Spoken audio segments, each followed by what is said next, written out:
చక్కగా బలాలేసి పెంచి ఇక చేతికొచ్చినీరు అనేసరికి మరి ఇప్పుడే మనం పంటల నష్టం కూడా చూసొచ్చాం.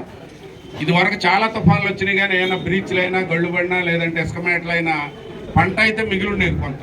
కానీ వాళ్ళు ఈ పొగాకు కానీ ఇవన్నీ కూడా వరి అన్నీ చనిపోవడం జరిగింది. అలాగే హార్టికల్చరు, కూరగాయలు ఇవి కూడా పోయినాయి. అలాగే మిర్చి లాంటి సీడు పత్తులు ఇవి అయితే లక్షల మీద పెట్టుబడి అవుతాయి. ఇది విన్నా కానీ వాళ్ళు నమ్మరు, ఏదో ఇన్ని లక్షల అనేది అనుకుంటారు. కానీ ఇవన్నీ చాలా దారుణం. చంద్రబాబు నాయుడు గారు పెద్దలు ఒకటే చెప్పారు, ప్రభుత్వాన్ని మనం మెడలు వంచి మరి ఎక్కడెక్కడైతే పోయి ఎన్యూమరేషన్ చేసిన అగ్రికల్చర్ అధికారులు కానీ అలాగే అక్కడ ఉన్న హార్టికల్చర్ అధికారులు కానీ జిల్లా కలెక్టర్ గారి ఆధ్వర్యంలో మరి ప్రభుత్వం తరఫున పంట నష్టం ఎంత పోయిందో వాళ్ళతో ఒప్పిద్దామని చెప్పారు.